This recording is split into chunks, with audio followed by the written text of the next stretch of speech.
Olá, o meu nome é Ilana Pereira Rufinagel Cavalcante e sou aluna do sétimo período do curso de Filosofia da UFRB. Vou falar um pouco aqui sobre as características científicas das ciências formais e das ciências da empiria. Para isso, partiremos da questão por que as ciências formais, que são as matemáticas, e as ciências da empiria, física, química, por exemplo, são de fato ciências. Isso é, o que nos permite classificar essas ciências como ciência. Para tratar dessa questão, vou me basear no texto de Granger, Ciências Formais e Ciências da Empiria, do livro As Ciências e as Ciências.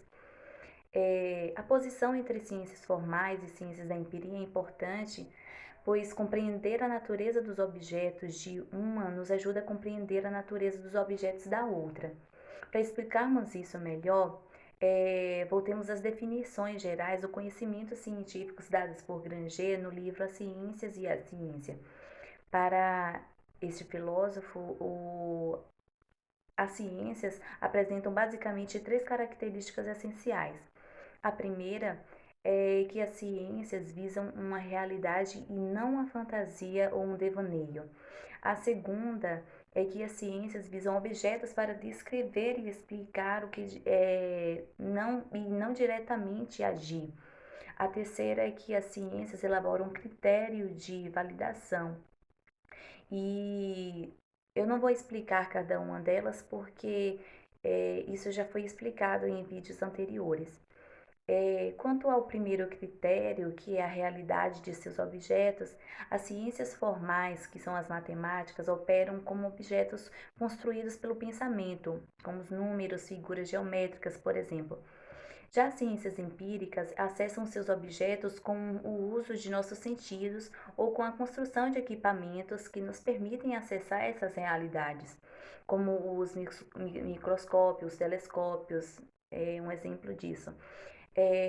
Sobre os objetos das matemáticas, existe uma discussão filosófica sobre a natureza de tais objetos, pois, por exemplo, embora possamos representar uma figura geométrica no quadro branco na sala de aula, tais figuras não têm espessura nem dimensão, já que são objetos ideais. O mesmo acontece com os números, que não visualizamos os números como visualizamos os objetos físicos, por exemplo. Então, se os objetos matemáticos, se os objetos da matemática são ideais, abstratos, elaborados pelo pensamento, então nos perguntamos qual é a natureza desses objetos. Essa pergunta nos leva para uma sub-área da filosofia que se chama filosofia da matemática. Há basicamente três teses que discutem a natureza dos objetos da matemática: a tese platônica, a tese empirista e a tese nominalista. Eu vou apresentar brevemente cada uma delas. Vamos começar pela tese platônica. Ela defende que os objetos matemáticos pertencem a uma realidade suprassensível dada sua natureza abstrata.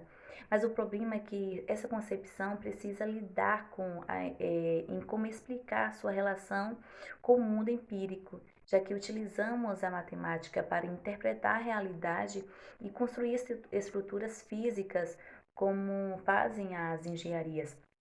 A tese empirista, ela defende que os objetos matemáticos são extraídos da experiência por abstração do nosso intelecto.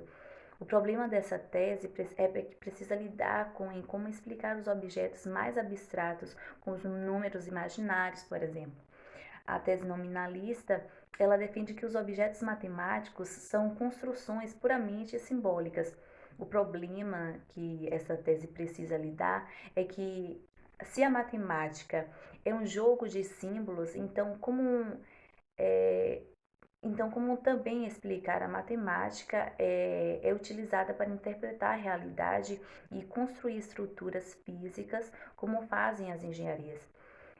Outra característica que nos permite classificar as matemáticas como ciência é que são conhecimentos descritivos e explicativos. Por exemplo, a aritmética descreve e explica os números, suas propriedades e relações. A geometria descreve e explica as figuras geométricas, bem como as propriedades e as relações. Já as ciências da empiria também descrevem e explicam, mas buscam as causas e estruturas dos fenômenos empíricos para explicar e compreender o seu funcionamento. Por fim, outra característica fundamental desse conhecimento que nos permite classificá-los como ciência é que ambos elaboram critérios de validação. Nas matemáticas, os critérios de validação é a demonstração, ou seja, uma proposição ou um teorema matemático. Ele só pode ser afirmado como verdadeiro se demonstrado. Uma demonstração matemática é um procedimento rigoroso, realizado passo a passo, onde se parte de axiomas ou premissas assumidas como verdadeiras e regras de interferências determinadas para deduzir enunciados ou propriedades verdadeiras que são teoremas matemáticos. Já as ciências empíricas constroem esquemas ou modelos abstratos explicativos que reproduzem o funcionamento de um fenômeno para poder descrevê-los, explicá-los e interpretá-los também. Um modelo é construído com base nas definições, propriedades e leis definidas por uma teoria científica. Portanto, um enunciado nas ciências empíricas só é verdadeiro se for testável empiricamente e interpretado no interior de um modelo e de uma teoria. Assim, eu espero ter conseguido explicar um pouco sobre a natureza das ciências formais e das ciências empíricas. Essas noções que explicamos aqui são fundamentais para entendermos as especificidades desses dois tipos de conhecimentos científicos. Espero com isso ter passado para vocês um pouco do que estudamos em Filosofia da Ciência no curso de Filosofia da UFRB. Muito obrigada.